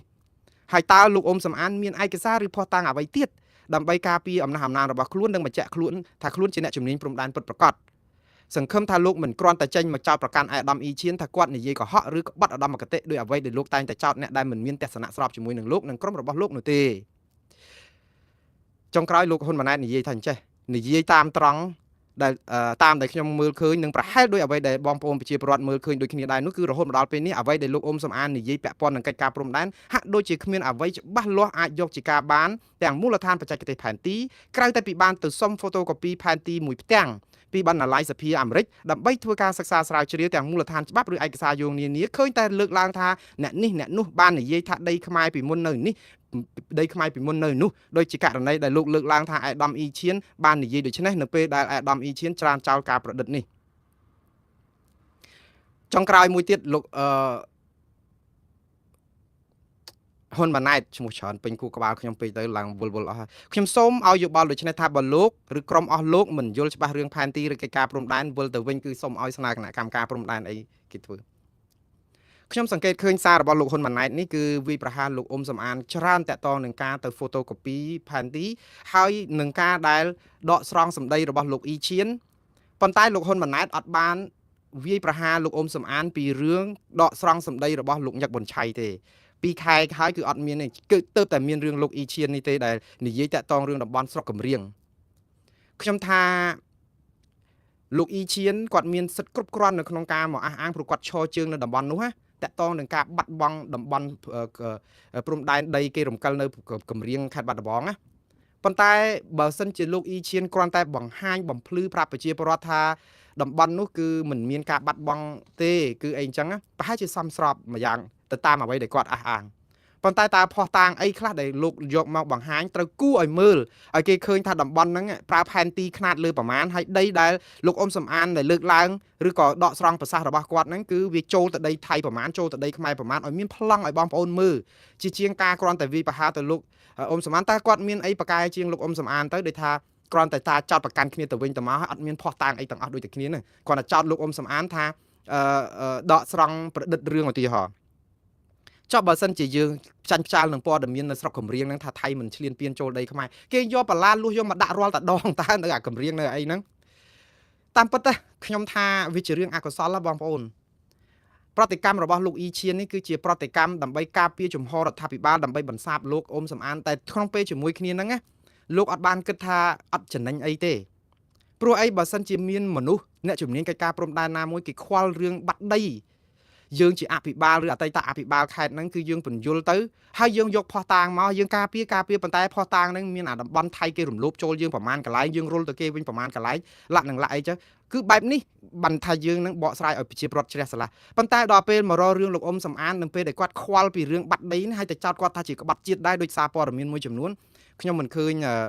ភាសាលោកអ៊ីឈៀនឬក៏អ្នកស្រីបានស្រីមុំអីប្រើពាក្យថាលោកអ៊ុំសំអានជាជនក្បត់ជាតិអីគាត់ថាចោទពីរឿងប្រឌិតព័ត៌មានធ្វើឲ្យមានការភ័ន្តច្រឡំប៉ុន្តែសារព័ត៌មាន Fresh News ហ្នឹងសិតតែថែមជនក្បត់ជាតិយកអាភាសារបស់លោកអ៊ីឈៀននិងអ្នកស្រីបានស្រីមុំដែលនិយាយដែលមិនប្រើពាក្យហ្នឹងសោះក្បត់ជាតិអីមួយម៉ាត់នៅក្នុងហ្នឹងក៏យកមកថែមសិតតែក្នុងហ្នឹងអ្នកស្រីបានស្រីមុំហ្នឹងមានប្រសាសន៍ថាជនក្បត់ជាតិអ៊ុំសំអានលោកអ៊ីឈៀនមានប្រសាសន៍ថាជនក្បត់ជាតិអ៊ុំសំអានដូចថាបន្ថែមអាពាក្យហ្នឹងដើម្បីធ្វើឲ្យខ្ញុំមិនចង់លើកជើងកាន់ជើងថាមនុស្សមានសិលធម៌ប៉ុន្តែខ្ញុំមើលភាសាដូចជាមិននិយាយបែបហ្នឹងឯងម្ចាស់ខ្លួនណាវាណាស់រឿងអ្នកថែមដល់ថែមទៅគឺវាធ្វើឲ្យអាពាក្យពេចហ្នឹងគឺតែស្ដាប់ទៅសគារជាមែនតើប៉ុន្តែខ្ញុំអត់សូវឆ្ងល់នឹងវិជ្ជាជីវៈបាត់ផ្សាររបស់អ្នកសារព័ត៌មាននៅស្រុកខ្មែរមួយចំនួនទេប៉ុន្តែគាត់ថាយើងវាជ្រុលដែរពេលខ្លះគាត់ខ្ញុំនិយាយថាលោកអ៊ីឈៀនឬក៏ប្រតិកម្មរបស់គាត់តាក់ទងរឿងកម្រៀងនេះចំពោះខ្ញុំអត់ត្រូវវាប្រហារលោកអ៊ុំសំអានតតែសោះ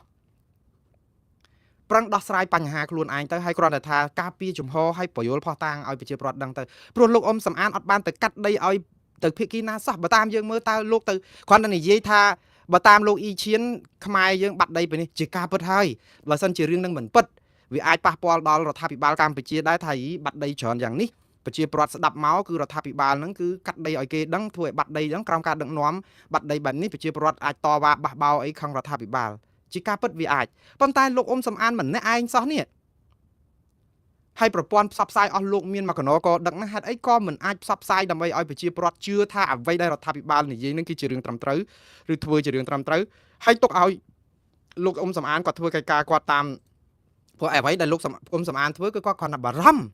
ថាដីនឹងវាអាចបាត់ភាសាដែលគាត់ប្រើពាក្យថាលោកអ៊ីឈៀនថាអាចបាត់ដីខ្មែរចូលមករំកិលអស់ប្រមាណគីឡូប្រមាណម៉ែត្រអីហ្នឹងវាជាការពិតរដ្ឋាភិបាលអាចនឹងរករឿងលោកអ៊ុំសំអាននៅក្នុងន័យថាវាច្រើនពេកវាមិនដល់ថ្នាក់ប៉ុណ្ណឹងទេមិនអញ្ចឹងហ៎ប៉ុន្តែនៅប៉ុណ្ណឹងក៏នៅតែបញ្ហារឿងអាដានអធិបតេយ្យរបស់យើងហ្នឹងគឺយើងត្រូវបកស្រាយដោះស្រាយទៅព្រោះលោកអ៊ុំសំអានគាត់តែជាអ្នកនាំសារជាអ្នកដែលឈឺឆ្អាលរឿងខ្លាចបាត់ដីតើហេតុអីបានជាគាត់ទៅជាក្បត់ជាតិនៅពេលដែលខ្ញុំដូចនិយាយចឹងបើគាត់និយាយពីរឿងយើងអង្គលចូលមកយើងអាចទាត់ចោលព័ត៌មានអីប៉ុន្តែគាត់មិនមែនជាអ្នកក្បត់ជាតិទេយើងក្បត់ជាតិយ៉ាងម៉េចបើទៅប្រាប់គេថាគេលួចរបស់យើងដើម្បីឲ្យយើងបានមកវិញហើយយើងទៅក្បត់យ៉ាងម៉េចខ្ញុំកំពុងតែឆ្ងល់ហេតុអីក៏រកអាពាក្យក្បត់នឹងមិនឃើញយ៉ាងម៉េចនៅពេលដែលយើងនិយាយថាថៃបានរំកិលចូលដីខ្មែរ2គីឡូចុះខ្ញុំឧទាហរណ៍តាមប្រសាសន៍របស់លោកអ៊ីឈៀនដែលជាអតីតអភិបាលខេត្តបៃលិនពីមុនតាមអ្វីដែលលោកអ៊ុំសំអានដកស្រង់ប៉ុណ្ណឹងមានន័យគ្រប់គ្រាន់ថាយើងទទួលស្គាល់ថាថៃចូលដីខ្មែរហើយលោកអ៊ុំសំអានអ្នកកាត់ឲ្យមិនមែនបានគាត់ក្បត់ជាតិអត់យល់ឥឡូវស្លេះពីរឿងលោកអ៊ីឈៀននិងអ្នកស្រីបានស្រីមុំនិងលោកហ៊ុនម៉ាណែតត្រឹមប៉ុណ្ណេះនិយាយពីរឿងលោកញឹកបញ្ឆៃម្ដងលោកអ៊ុំសំអានក៏ដកស្រង់រាល់ប្រសាសន៍របស់លោកញឹកបញ្ឆៃសំខាន់បំផុតលោកអ៊ុំសំអានថែមពាក្យឲ្យប្រជាពលរដ្ឋដឹងថាតាបកគោលលៈដែលថៃរំកិលចូលនឹងវាប្រមាណគីឡូដីព្រោះអីបើសិនជាតាមប្រសាសន៍របស់លោកញឹកបញ្ឆៃគឺមានអបកគោលនៅអាស្ដុកកក់ឯណាណោះហើយឥឡូវស្រាប់តែមកដល់ភូមិព្រៃច័ន្ទឯណាណាអញ្ចឹងលោកអ៊ុំសំអានក៏អត់ដឹងធ្វើម៉េចដើម្បីឲ្យប្រជាពលរដ្ឋដឹងថាអបកគោលនឹងវារំកិលឆ្ងាយដល់ប៉ុណ្ណាព្រោះលោកញឹកបញ្ឆៃលោកច្បាស់ខ្លួនឯងថាតំបន់ព្រៃច័ន្ទតំបន់ភូមិជោគជ័យនឹងគឺជាដីខ្មែរព្រោះលោកធ្លាប់នាំតបហេតុអីបានលោកញឹកបញ្ឆៃសុកចាប់បាច់និយាយអញ្ចឹងទៅអីលោកជាសាកសីរស់លោកឈឺឆ្អាលចង់ការពារដែនអធិបតេយ្យទឹកដីខ្មែរកុំឲ្យថៃលួចឬក៏បំពេញឈ្លានពានជាអំពើថ្លៃថ្នូររបស់លោកញឹកបញ្ឆៃណាជាអ្នកសាកសីរស់ជាអតីតយោធានៅតំបន់ហ្នឹងស្គាល់តំបន់ឡងច័ន្ទមាន UN នៅហ្នឹងមានចែកអង្គចែកអីថៃបាញ់គ្រាប់ចូលក្នុងដីថៃស្លាប់មនុស្ស60 70នាក់លបួសរាប់រយនាក់ទៀតលោកជាសាកសីរស់ថាព្រៃច័ន្ទនិងភូមិជោគជ័យតំបន់ឡងច័ន្ទរបស់ថៃគឺជាដីខ្មែរតាហើយឥឡូវលោកញឹកបញ្ឆៃខ្លួនលោកទទួលស្គាល់ថាបើមានការអីសូមយកលោកទៅជាសាកសីរស់លោកជួយដើម្បីទប់កុំឲ្យថៃរំលោភបំពានយើង អំពើរបស់លោកគឺជាអំពើថ្លៃថ្នូរត្រឹមត្រូវរបស់លោកប៊ុនឆៃក្នុងនាមជាសាក្សីរស់លោកបានផ្ដល់ភាពយុត្តិធម៌ដល់កម្ពុជាពីការទន្ទ្រានរបស់ថៃភូមិព្រៃច័ន្ទភូមិជោគជ័យប៉ុន្តែសពថ្ងៃតើអ្នកណាធ្វើតាមសម្ដីលោកញ៉ាំប៊ុនឆៃទេលោកបារម្ភថាបើសិនជាគេវាស់វែងដោយសពថ្ងៃហ្នឹងគឺយើងវាបាត់ដីហើយសាររបស់គាត់3ទំព័រហ្នឹងចង់និយាយចឹងលោកអ៊ំសំអានគ្រាន់តែនិយាយវិញប្រាប់ថានេះអតីតមេយោធាខ្មែរលោកញឹកប៊ុនឆៃនិយាយថាបង្គោលលាក់នេះកាលមុននៅស្ដុកកក់ហើយដល់ពេលមកអង្គលដល់អាតំបន់នេះវាអាចបាត់ដីយើងពី3គីឡូលោកញឹកប៊ុនឆៃសំទោសលោកញឹកប៊ុនឆៃមិនបាននិយាយថាបាត់ដល់ប៉ុណ្ណឹងគីឡូប៉ុន្តែបើលោកអ៊ំសំអានគាត់វាស់ទៅបើបង្គលពីហ្នឹងមកដល់ហ្នឹងវាត្រូវបាត់ប្រហែលប៉ុណ្ណឹងគីឡូដែរអញ្ចឹងយើងទៅទាត់ចោលរឿងគាត់ថានិយាយព័ត៌មានមិនពិត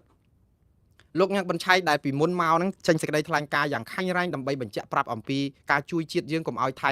លួចដីរបស់យើងមិនដឹងទៅហាមអាម៉េចបានអញ្ចឹងមានតែបង្ហាញប្រវត្តិសាស្ត្រទៅបើសិនដីហ្នឹងមិនបានថៃលោកញ៉ាំប៊ុនឆៃក៏អត់បាននិយាយរឿងហ្នឹងដែរហើយដល់ពេលហើយនៅពេលដែលមានប្រតិកម្មរបស់លោកហ៊ុនម៉ាណែតទៅលោកអ៊ីឈៀនវាយប្រហារលោកអ៊ុំសំអានលោកញ៉ាំប៊ុនឆៃចេញសេចក្តីថ្លែងការណ៍មួយទាត់ចោលអ្វីដែលលោកនិយាយទៅវិញលោកថាខ្ញុំនាយឧត្តមសេនីយ៍ញឹកប៊ុនឆៃអតីតថ្នាក់ដឹកនាំចលនាតស៊ូសេរីការជាតិកម្ពុជាដែលគេស្គាល់ថាជាចលនាមូលនាការនៅបណ្ដោយព្រំដែនកម្ពុជាថៃមានកិត្តិយសសូមសម្ដែងការសោកស្ដាយនិងខកចិត្តជាខ្លាំងចំពោះការបកស្រាយមូលបង្កាច់និងក្រឡៃការពិតរបស់លោកអ៊ុំសំអានកាលពីពេលថ្មីនេះខ្ញុំសូមធ្វើការបដិសេធនិងច្រានចោលទាំងស្រុងចំពោះទង្វើបំភាន់មតិនេះនិងសូមគូបញ្ជាក់ជូនសាធារណជនមេត្តាជ្រាបដូចតទៅ1ការលើកឡើងរបស់ខ្ញុំក្នុងសេចក្តីថ្លែងការណ៍កាលពីថ្ងៃទី25កញ្ញាឆ្នាំ2025គឺជាការបង្ហាញពីប្រវត្តិនៃចលនាតស៊ូដែលធ្លាប់បានឈរជើងនៅបណ្ដោយព្រំដែនកម្ពុជាថៃនិងបានស្គាល់ទីតាំងបង្គោលព្រំដែនមួយចំនួននៅក្នុងអតីតកាល2ខ្ញុំមានជំនឿនិងសន្តិនិយមចំពោះរដ្ឋាភិបាលកម្ពុជាដែលមានយុទ្ធសាស្ត្រនៅក្នុងការដោះស្រាយបញ្ហាព្រំដែនដោយប្រសិទ្ធភាពសម្ដៅការពារបូរណភាពទឹកដីអធិបតេយ្យនិងឯករាជ្យសេចក្តីដូចបានជម្រាបជូនខាងលើសូមសាធារណជនមេត្តាជ្រាបជាព័ត៌មានថ្ងៃទី27ខែវិច្ឆិកាឆ្នាំ2025នាយឧត្តមសេនីយ៍ញឹកប៊ុនឆៃបងប្អូនមើលហេតុអីបានជាលោកញឹកប៊ុនឆៃបង្ខំចិត្តត្រូវនិយាយភាសាបែបហ្នឹងនៅពេលដែលលោកនិយាយថាអានងច័ន្ទអាភ័យច័ន្ទអាភូមិជោគជ័យជាដីខ្មែរបានន័យថាគឺគាត់ជំទាស់ទៅនឹងលោកអ៊ុំសំអានដែលនិយាយថាគេមិនកិលចូលយើងប្រហែលគីឡូតែប៉ុណ្្នឹងទេព្រោះអីបកគោលលាក់នោះវានៅអាស្ដុកកក់ស្ដុកអីឥឡូវវាចូលមកដល់ជ្រៅប៉ុន្តែដល់ពេលលោកញឹកប៊ុនឆៃឃើញរដ្ឋាភិបាលចាប់ផ្ដើមរករឿងលោកអ៊ុំសំអានហើយមានសាររបស់លោកអ៊ីឈៀនដែលលោកអ៊ុំសំអានដកស្រង់ផងលោកញឹកប៊ុនឆៃខ្លួនលោកក៏ភ័យចេញមកសេចក្តីថ្លែងការណ៍ដើម្បីការពារទាត់ចោលអ្វីដែលលោកអ៊ុំសំអានដកស្រង់ពីអ្វីដែលលោកនិយាយទាំងអស់ហ្នឹងហើយចាំលោកញឹកប៊ុនឆៃអត់បាននិយាយអីពីសាររបស់លោកអ៊ុំសំអាន2ខែជាងហើយទើបតែមួយថ្ងៃនេះនៅពេលដែលមានរឿងលោកអ៊ីឈៀនស្រាប់តែមកចេញបែបនេះហើយជឿជាក់លើរដ្ឋាភិបាលនៅក្នុងការដោះស្រាយបញ្ហាពេលដែលលោកចេញសេចក្តីថ្លែងការណ៍លោកអត់ដែលជឿជាក់លើរដ្ឋាភិបាលពីណាបានន័យថាលោកកំពុងតែបារម្ភហើយអារឿងព្រៃច័ន្ទហ្នឹងសូមជួយគ្នាប្រកបប្រកាសបងប្អូនជាអ្នកដែលជាអតីតទាហានចំនួនចាស់ហ្នឹងឲ្យយករូបថតនៅបកគោលលាក់ហ្នឹងមកដើម្បីអីទប់កុំឲ្យបាត់ដីហើយលោកអ៊ុំសំអានគ្រាន់តែជួយផ្សំគ្នាដើម្បីកុំឲ្យបាត់ដីសំបីតែមន្ត្រីដូចលោកញឹកប៊ុនឆៃដែលអ្នកតស៊ូនៅតំបន់ព្រៃច័ន្ទលោកភ័យហើយដល់ពេលនាំគ្នាភ័យមកទៅជារឿងក្បត់ជាតិទៅវិញលោកអ៊ុំសំអានហ្នឹងហើយឥឡូវទាត់ចោលព័ត៌មានគាត់ទាត់ចោលចោះប៉ុន្តែលោកអ៊ុំសំអានបោះស្រង់ពីប្រសាសន៍លោកញឹកប៊ុនឆៃហ្នឹងខ្ញុំអត់ឃើញប្រសាសន៍លោកអ៊ីឈៀនដែលនិយាយថានៅកម្រៀងហ្នឹងគេចូលដីប្រមាណអាហ្នឹងខ្ញុំអត់ដឹងទេដឹងលោកអ៊ុំសំអានដកស្រង់ប្រសាសន៍លោកអ៊ីឈៀនពីអង្កាលហ្នឹងទុកឲ្យលោកអ៊ុំសំអានអ្នកបកស្រាយប៉ុន្តែរឿងលោកញឹកប៊ុនឆៃនេះគឺលោកមានសេចក្តីថ្លែងការណ៍3ទំព័រហើយលោកអ៊ុំសំអានគ្រាន់តែយកមកនិយាយសារដើមឡើងវិញហើយលោកហ៊ុនម៉ាណែតអត់បានវាយប្រហារលោកអ៊ុំសំអានរឿងអ្វីដែលដកស្រង់ពីលោកញឹកប៊ុនឆៃទុកឲ្យលោកញឹកប៊ុនឆៃវាយទប់លោកអ៊ុំសំអានវិញតែទៅយករឿងលោកអ៊ីឈៀនហ្នឹងណាវាអាចថាផ្្លាត់នៅក្នុងការនិយាយលឹះគីឡូដីដែលចូលមកថៃបំពេញប៉ុន្តែដល់ប្រើពាក្យច្រើនគីឡូដីអីចឹងទៅវាមិនត្រូវណែអានេះវាចូលដល់យើងឆ្លោះគ្នានៅរឿងគេចោតប្រកាន់ដូចថាម្នាក់អីគេទៅទូលពិតប្រពន្ធរបស់បរោះដែលខូចខលជាមួយស្រីម្នាក់នេះគេថាណាខ្ញុំប្រាប់យកតែប៉ុនទៅប្តីរបស់អ្នកឯងដឹកស្រីទៅហូបកាទៀវខ្ញុំឃើញច្បាស់អញ្ចឹងប្រពន្ធដែលជានេះហ្នឹងឮសូគេរាយការណ៍នៅមុខប្តីហៅប្តីមកសួរថាអ្នកមានសាក្សីគេរាយការណ៍មកថាបងឯងលួចមានសហាយដឹកស្រីទៅហូបកាទៀវមិនដែររឿងហ្នឹងប្តីមកតាំងមករករឿងអាអ្នកចិត្តខាងដែលច្អល់ប្រាប់ថាណែកុំចេះតែនិយាយបលឹះនិយាយចឹងឲ្យគ្រួសារខ្ញុំឆ្លោះគ្នាអ្នកឯងខូចណាស់អ្នកចិត្តខាងហ្នឹងមិនចង់ឲ្យយើងត្រូវគ្នាទេបលឹះការពិតថាខ្ញុំនាំស្រីទៅញ៉ាំកាទៀវអត់មានទេខ្ញុំហូបស្រីដែលខ្ញុំញ៉ាំទៅនឹងហូបមីទេកុំចេះតែថាកាទៀវ You see that បងប្អូនឃើញរឿងហ្នឹងទេឃើញរឿងដែលជាបញ្ហានៃកម្មវត្ថុអារឿងដឹកស្រីទៅហូបអីហូបហើយប៉ុន្តែសំខាន់យើងចោតប្រកាន់រឿងហូបកាទៀវនេះតែសៃដូចគ្នាមែនតែគាត់ហូបមីទេយើងកំពុងចូលក្នុងធនហ្នឹងឯងបងប្អូនអារឿងគេរំលោភបំពានតែលោកអ៊ុំសំអានថាពី3គីឡូហ្នឹងដូចវាជ្រុលពេកអញ្ចឹងទៅឧទាហរណ៍ តើគាត់ខុសអីគាត់ក្បត់ជារឿងអីនៅក្នុងពេលដែលថាប្រពន្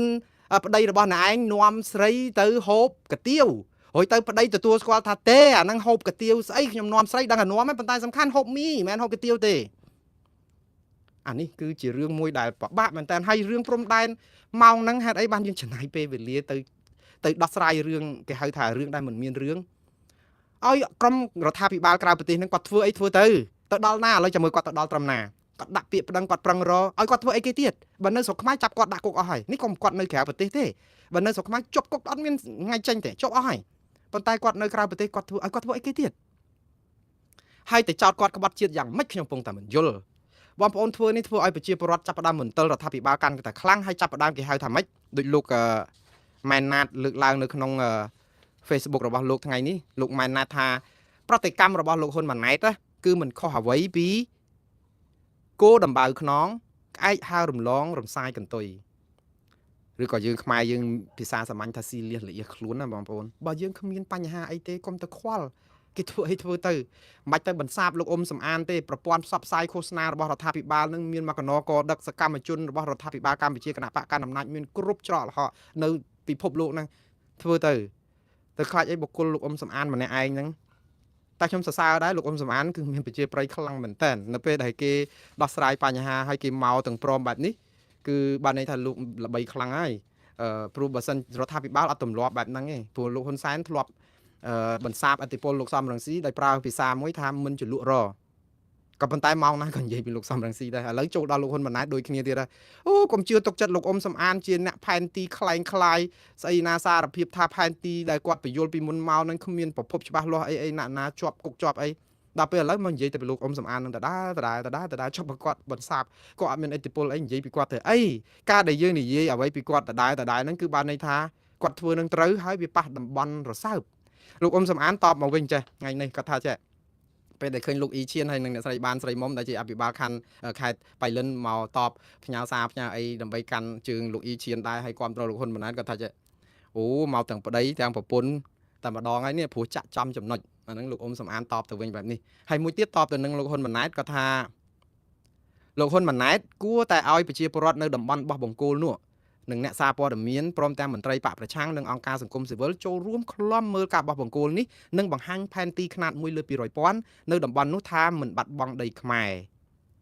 រហើយនៅពេលសារព័ត៌មាន Fresh News យកពាក្យថាក្បត់ជាតិគ្រប់យ៉ាងយកទៅដាក់ដើម្បីសម្គាល់លោកសំអានថាមិនដឹងណាក្បត់ជាតិឲ្យប្រកាសទេបាទហើយដូចអាយ៉ៃឆ្លើយឆ្លងចំបងប្អូនរឿងព្រំដែនយើងនឹងក៏អាសូរមែនតើបងប្អូនខ្ញុំស្លេះរឿងនេះត្រឹមប៉ុណ្ណេះចុះខ្ញុំគាត់ចង់ជម្រាបជូនបងប្អូនថាបញ្ហាព្រំដែនប្រទេសកម្ពុជាមិនមានអ្នកណាឯករាជ្យអាចនិយាយអីបានសូម្បីតែលោកញឹកប៊ុនឆៃនឹងដោយសារចង់តតាំងមួយរដ្ឋាភិបាលនឹងគេចាប់គាត់ដាក់គុកម្ដងហើយរឿងចោតពីរឿងរួមដៃគ្នាលាក់ទុកឬផលិតគ្រឿងញៀនគ្រឿងអីណានោ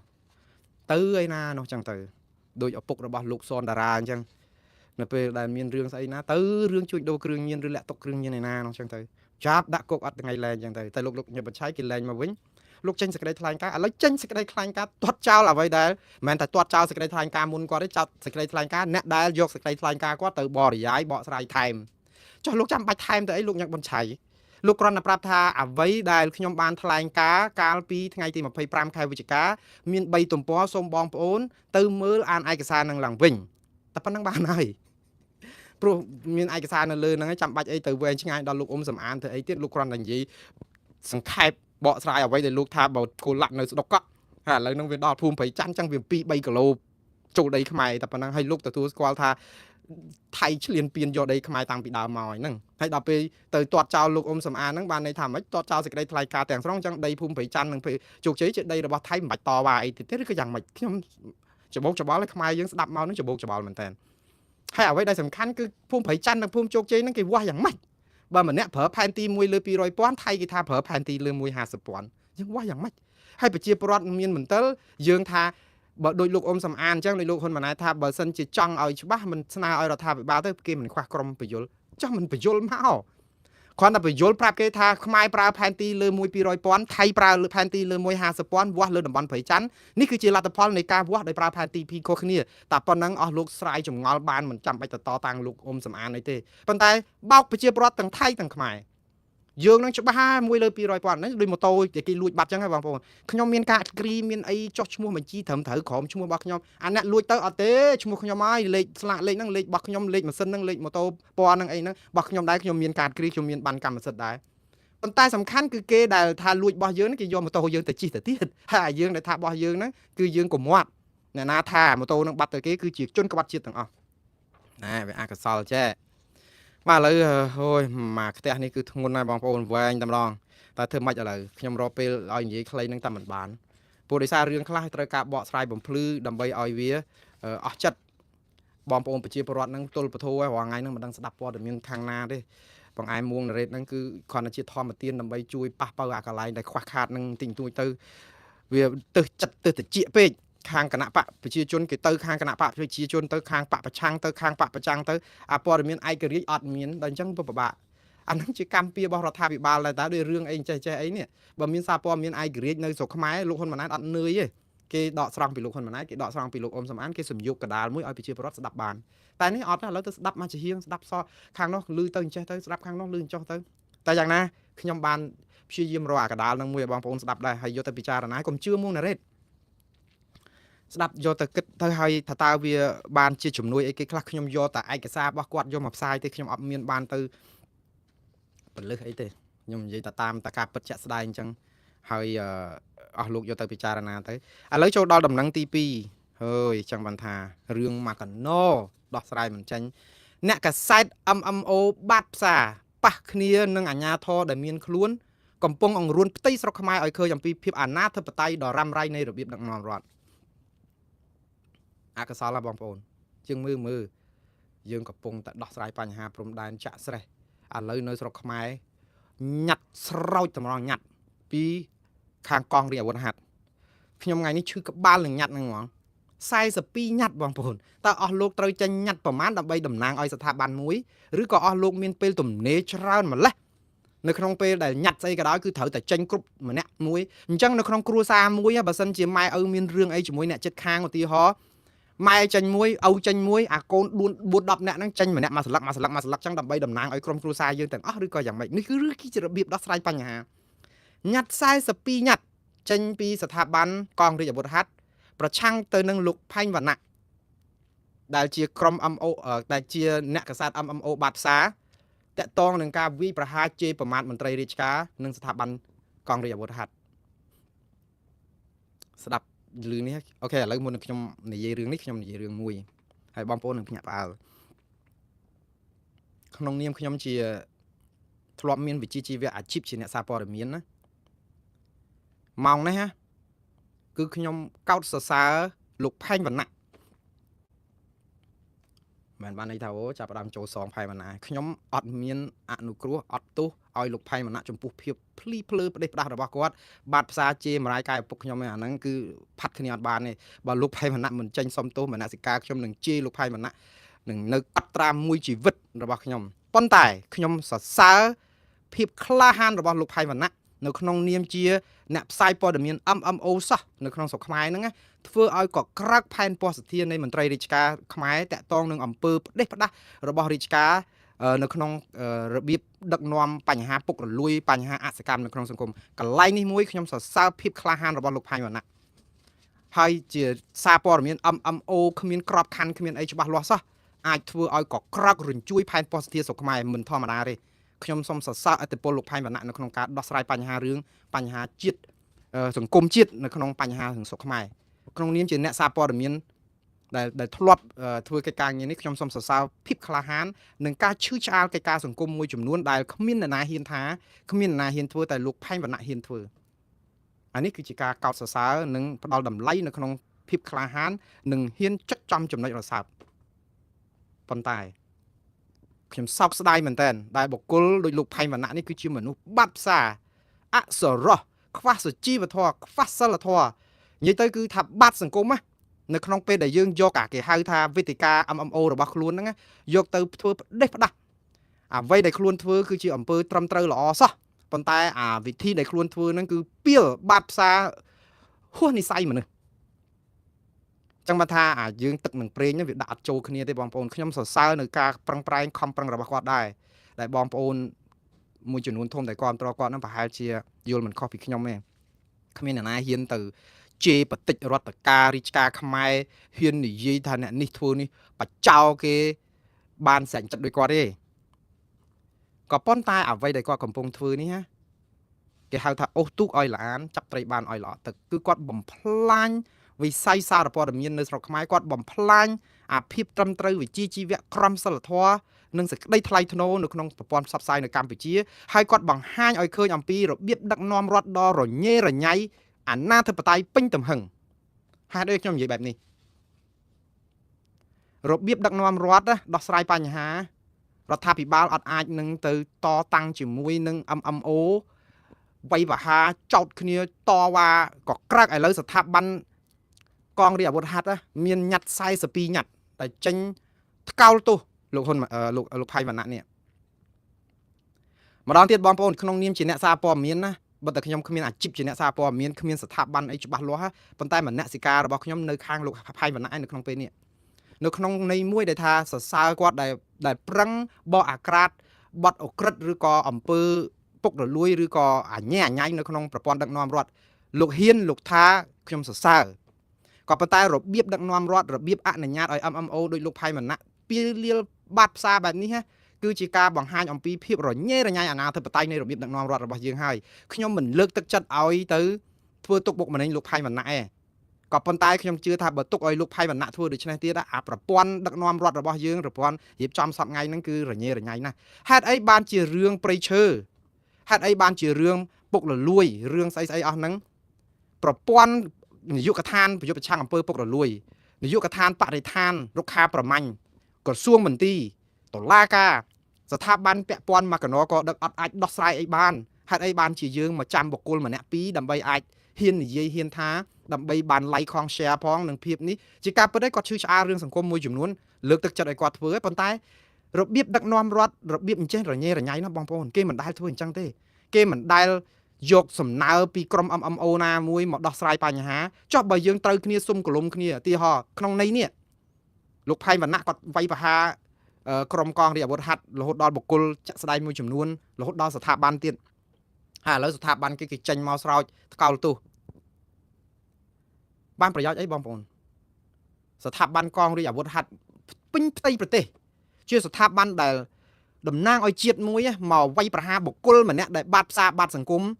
ដែលគ្មានក្របខ័ណ្ឌក្របអីសោះតើលោកអនុញ្ញាតឲ្យបុគ្គលនេះធ្វើអីតាំងពីដើមមកហ្នឹងហេតុអីបានជាពេលនេះទើបតែមកចាត់ការថ្កោលទោសអីគាត់សម្បើមមកម្លេះអ្នកណាដែលបណ្ដោយឲ្យគាត់ធ្វើតាំងពីដើមទីមកហ្នឹង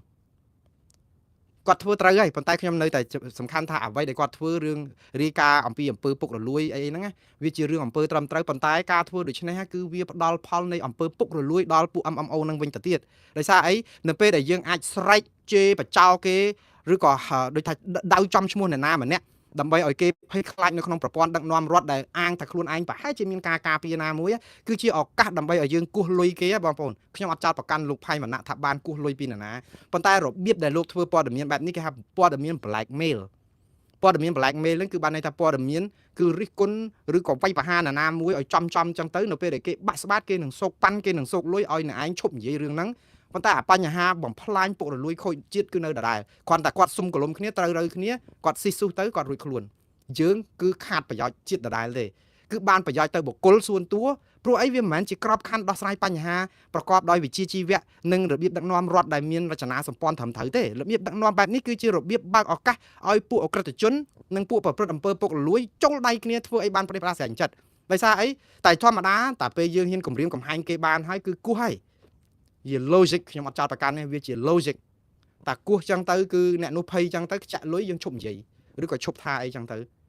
អានេះជាគ្រោះថ្នាក់មួយសម្រាប់ជាតិយើងណាស់ហើយសូមឲ្យឈប់មានអំពើបែបនេះរដ្ឋាភិបាលត្រូវបង្កើតឲ្យមានក្របខ័ណ្ឌច្បាស់លាស់មួយថាអ្នកណាក៏ដោយផ្សព្វផ្សាយវិស័យព័ត៌មានអីក៏ដោយបើមានក្របខ័ណ្ឌមិនមានក្របខ័ណ្ឌក៏ដោយគឺត្រូវតែកាត់បន្ថយភាពអសិលធម៌អសុរោះ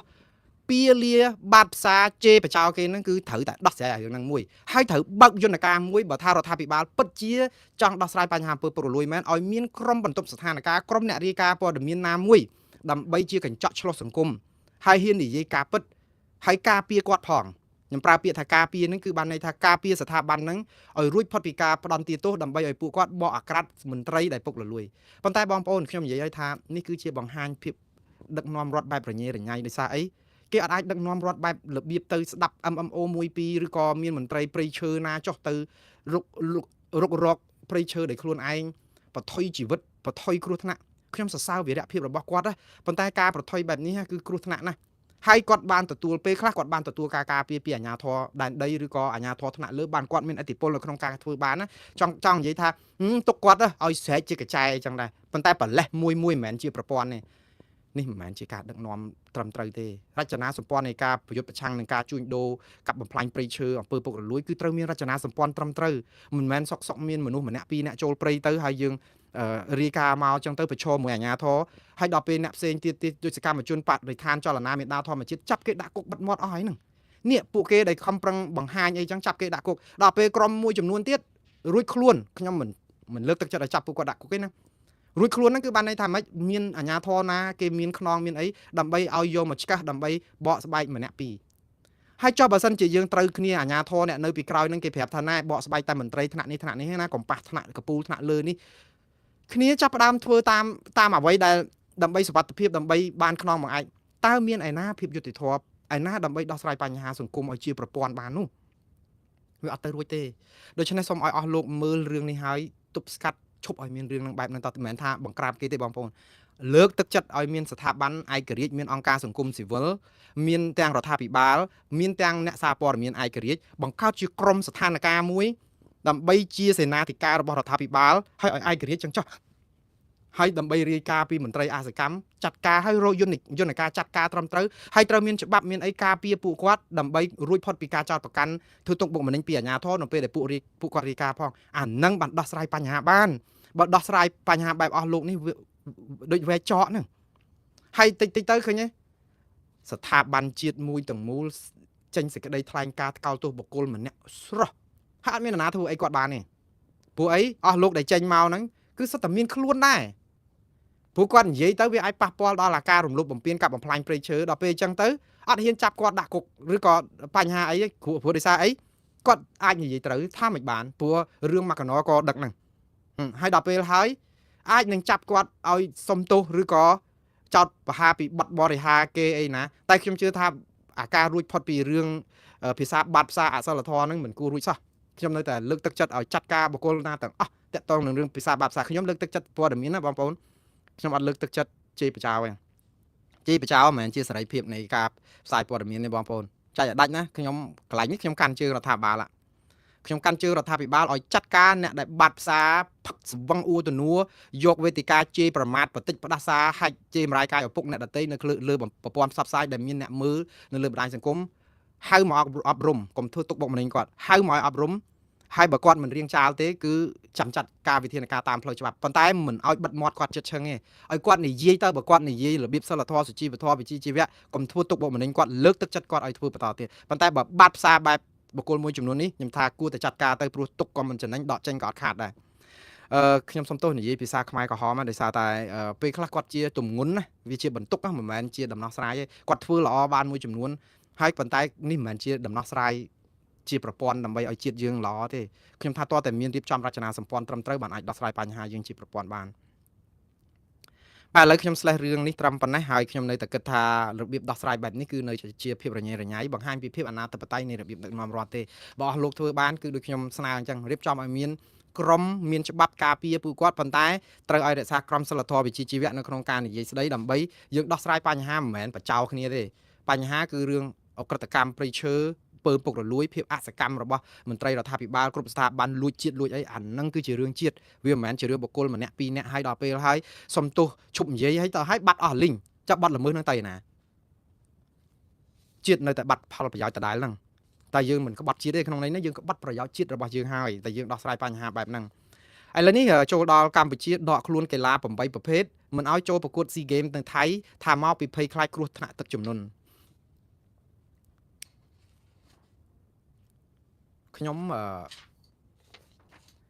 ថារឿងការដកកីឡាករខ្មែរទៅចូលរួមប្រកួតនៅថៃហើយយល់លេសពីរឿងទឹកជំនន់ខ្ញុំថាដូចជាស្រាលបន្តិច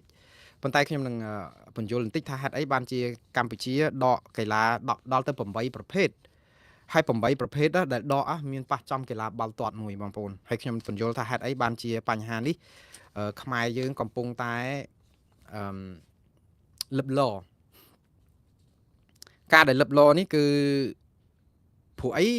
តែយើងដកកីឡាបាល់ទាត់របស់កម្ពុជាមួយក្រុមដោយអត់បានជួលដំណឹងគេមុន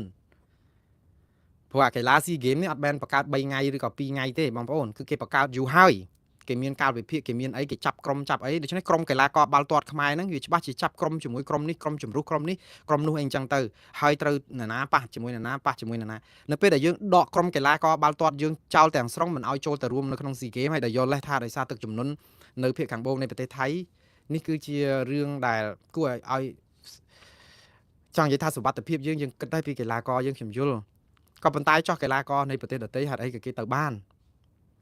នៅក្នុងនេះអាជ្ញាធរកម្ពុជាថាដើម្បីសុវត្ថិភាពជាចម្បងគឺខ្ញុំសូមដកស្រង់ពីអ្វីដែលមាននៅក្នុងសំទោសពីសារព័ត៌មាន AKP របស់កម្ពុជាAKP ទីភ្នាក់ងារសារព័ត៌មានកម្ពុជាគឺចុះថ្ងៃទី27ខែវិច្ឆិកានេះនិយាយថាគណៈកម្មាធិការអូឡ িম্প ិកកម្ពុជាហៅកាត់ថា NOCC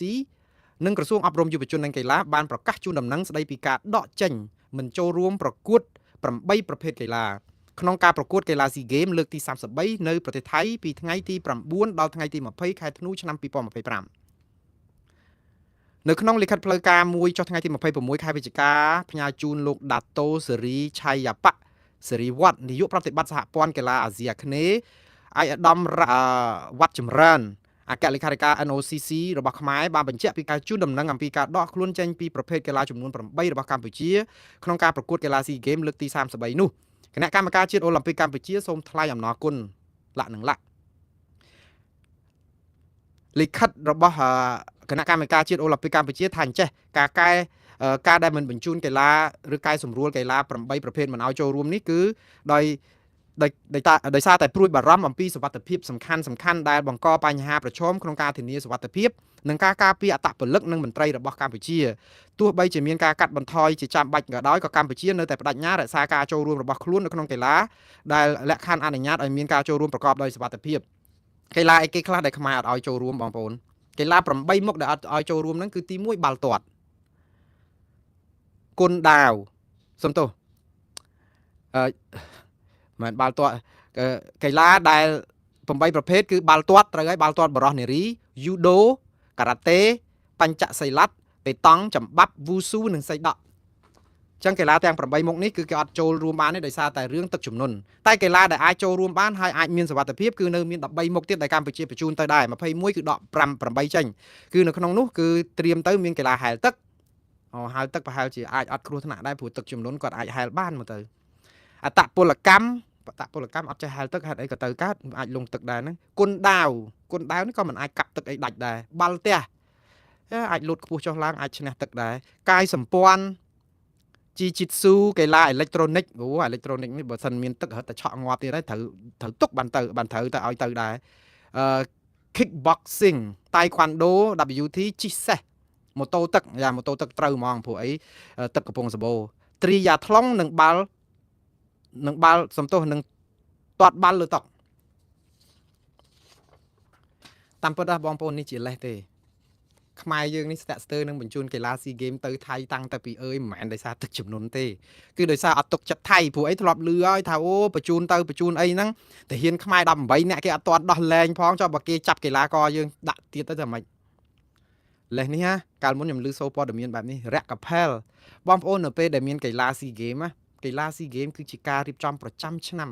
អត់តាក់ទងនឹងនយោបាយអត់តាក់ទងនឹងចំនួនព្រំដែនអត់តាក់ទងនឹងអីទាំងអស់ព្រោះនៅពេលដែលប្រទេសណាជាម្ចាស់ផ្ទះគឺមិនមែនបានន័យថាយើងទៅចូលរួមគាំទ្រថៃទេគឺយើងទៅចូលរួមគាំទ្រកីឡា SEA Games ក្នុងនាមជាអ្នកដែលប្រទេសភូមិផងលបងជាមួយឬក៏ជាអ្នកដែលសមាជិករបស់កីឡា SEA Games ហ្នឹងវាចៃដន្យអីឆ្នាំនេះវាធ្វើនៅប្រទេសថៃបើវាធ្វើនៅប្រទេសវៀតណាមយើងច្បាស់ជាបញ្ជូនទៅទាំងអស់ហើយមិនអញ្ចឹងទេតែដល់ពេលទៅធ្វើនៅប្រទេសថៃគឺដោយសារយើងមានចំនួនព្រំដែននៅប្រទេសថៃហើយយើងធ្លាប់បាតកម្មយើងធ្លាប់ធ្វើបរិការអីសម្បើមហើយកំពុងតែស្អប់ថៃអញ្ចឹងបានខ្ញុំថាកុំអោយធ្វើអីក៏ដោយស្អប់ជាតិសាសន៍កីឡាអត់តាក់ទងនឹងរឿងនយោបាយរឿងសង្គ្រាមទេកីឡាគឺជារឿងភេទរភាពរឿង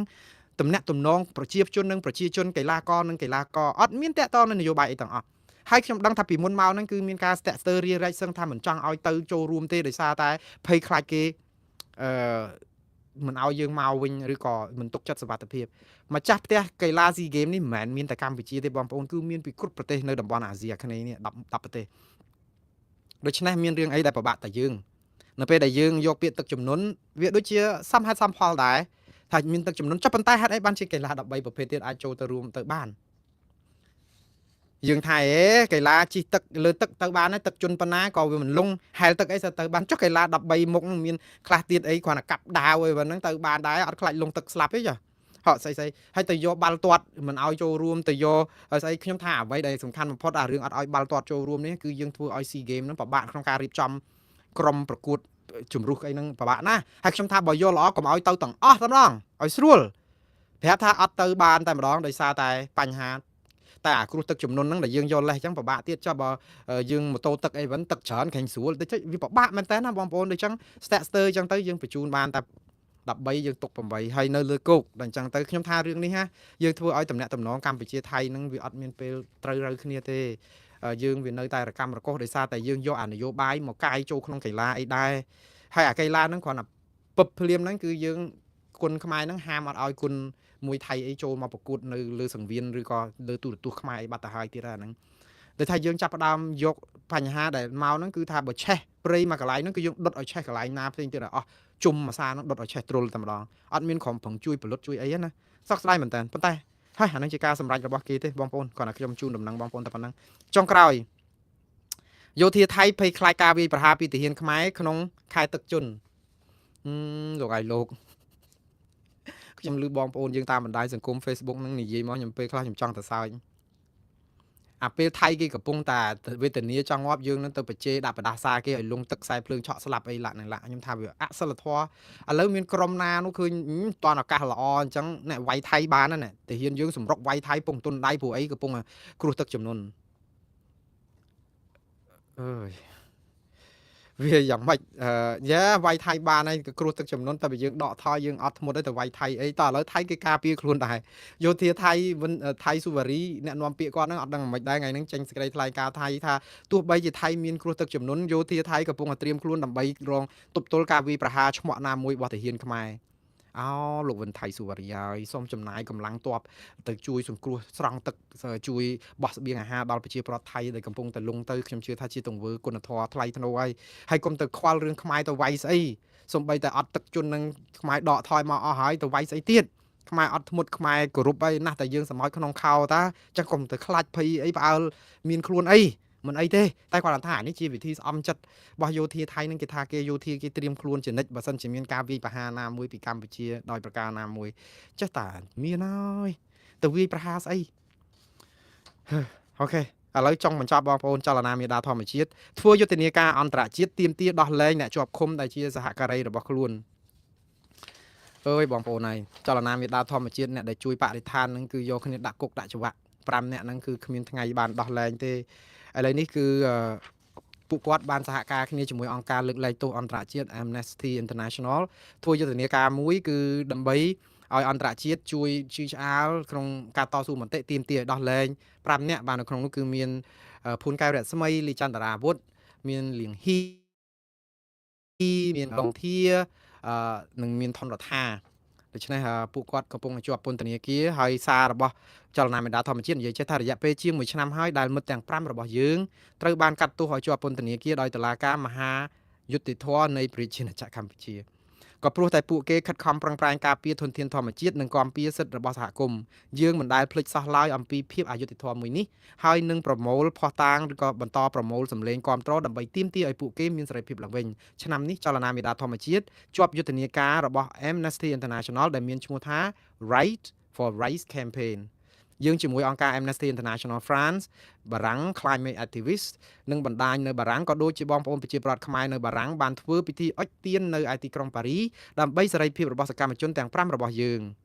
សំណួររបស់ខាងចលនាមេដាធម្មជាតិសួរថាចុះបងប្អូនដែលកំពុងរស់នៅក្នុងប្រទេសប្រជាធិបតេយ្យយល់ថាខ្លួនគួរតែបញ្ចេញសម្លេងដើម្បីបញ្ឈប់ភាពអយុត្តិធម៌មួយនេះដែរឬទេហើយពេលណាទៅ បាទសម្លេងរបស់អ្នកមិនសម្រាប់តែមិត្តទាំង5អ្នករបស់យើងនោះទេប៉ុន្តែវាសម្រាប់ប្រជាពលរដ្ឋទាំងអស់ដែលកំពុងទទួលភាពអយុត្តិធម៌ពីអំណាចមួយនេះបាទបងប្អូនអស់ត្រឹមប៉ុណ្ណេះហើយម៉ោង12រំលងអាធ្រាត្រចូលដល់ថ្ងៃទី28ហើយនៅប្រទេសកម្ពុជាខ្ញុំសូមស្លេះការផ្សាយរបស់ខ្ញុំត្រឹមប៉ុណ្ណេះអរគុណយ៉ាងជ្រាលជ្រៅបងប្អូនដែលបានត្រង់ត្រាប់ស្ដាប់ព័ត៌មានបង្អែមលៀមមាត់មួយខ្ទះធំរបស់មូនរ៉េតដូចរាល់ដងសូមជម្រាបលាបងប្អូននៅប្រទេសកម្ពុជារាត្រីសួស្ដីឬអរុនសួស្ដីទៅឲ្យបងប្អូននៅទីក្រុងឡុងបិច Happy Thanksgiving បាទរីករាយបុណ្យរំលឹកគុណដែលជាបុណ្យសម្រាប់ជួបជុំគ្រួសារទទួលទានមន់ដាំងដុងទាំងអស់គ្នាហើយជួបគ្នានៅរាត្រីនេះបន្តទៅទៀតបងប្អូននៅទីក្រុងឡុងបិចបងប្អូននៅទីក្រុងភ្នំពេញឬក៏នៅទីណាផ្សេងនៅប្រទេសកម្ពុជាខ្ញុំសូមជម្រាបលាសិនបាទអរគុណ